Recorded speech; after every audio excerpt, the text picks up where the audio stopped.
Alright, it's late. It's Wednesday night. I've been at the Buddhist meeting and had a great time. On my way home, I was spending my time thinking about which 10 cartridges you need to hear before you die.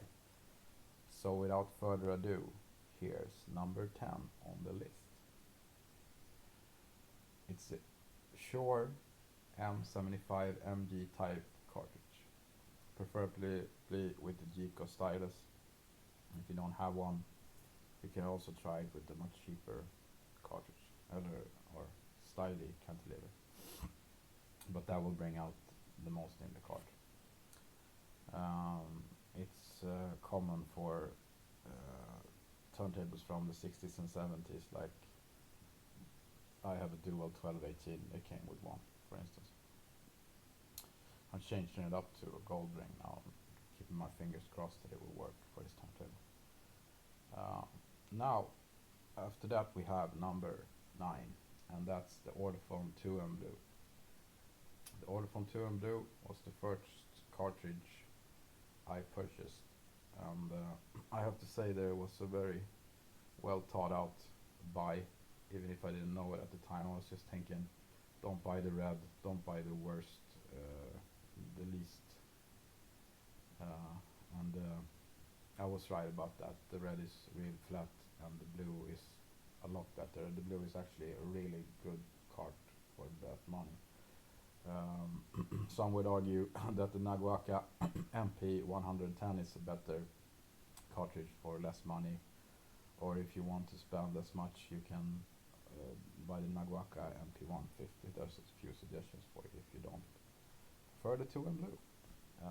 But if you have a 2M Blue, like Ortofon and a lot of other vloggers have suggested, there's no need to upgrade to a Nagaoka. Then we have the Nagaoka MP200, which really blew my mind the first time I saw it on the Hi-Fi news channels. And thanks to Ian for introducing me to Nagaoka, as well as many others that probably sit there at home with their MP10s and shit monies, right? Yeah, it's a really good combo. I can't blame you, but there's something special about the MP200. Something starts happening with the vocals, something starts happening with even deeper bass. It's just so amazing, preferably with the Technics 1200.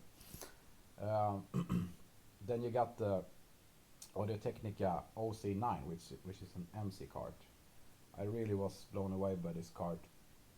It sounds a lot like the best carts of the 80s, the AT155 line contact cartridge. But I think this has a little bit fatter bass. It's really good. It's definitely worth the money. Then you got the Goldring 1022. This is a great cartridge. I just purchased my first one. I managed to get a really good deal on a used one, so I'm crossing my fingers that it's not used too much, from another Swedish guy. I'm gonna pay for it when I get salary on 25th, and then I'm gonna spin records with it. But I've heard some samples and it sounds great. I love Goldring. I love that the bass and highs are just like a Nagaoka's strengths. The Goldring has those strengths too, but in a different kind of fat sounding bass package. Yeah, I love the Goldrings. I definitely recommend other Goldrings as well. Try a Goldring cartridge, you will like it, I think. Then you got if you want a little more airier sound and you want to get an MC cartridge, you don't mind about the bass not being super fat, you can check out the Denon DL301. I just recently heard a really great vinyl rip done with it, of Type of Negative's Bloody Kisses, which sounded amazing, and it was definitely a few marks above the DL110, which is also good. I think the vocals were better. I think the bass was a little bit better.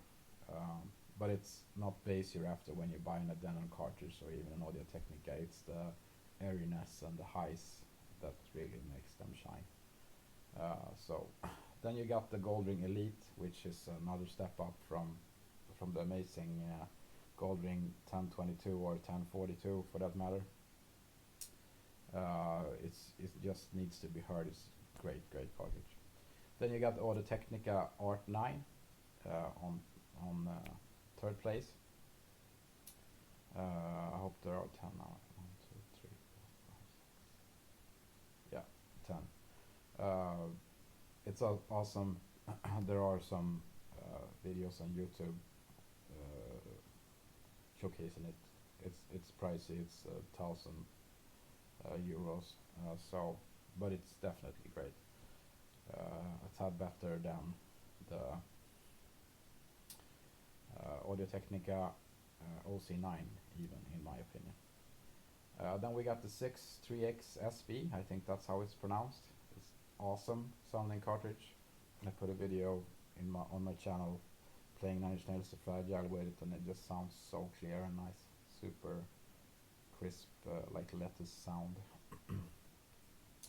Then at first place we have Ortofon's A90 MC cart. It's amazing.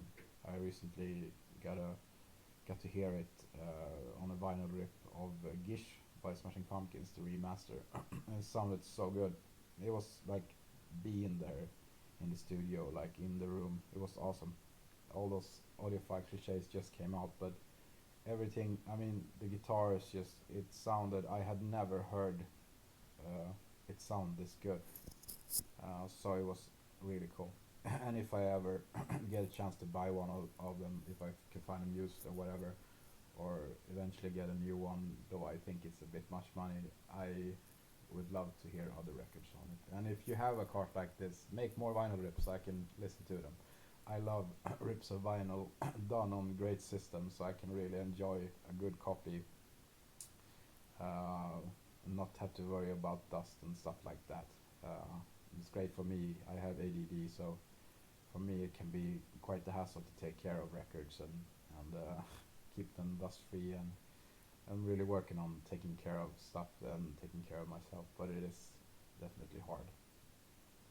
Just think about it, like it's like you forgetting your keys. You maybe do it once a day or once a week. I do stuff like that every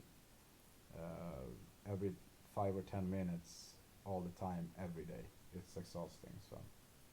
So have compassion for ADDers. Try to understand our struggle, and that's my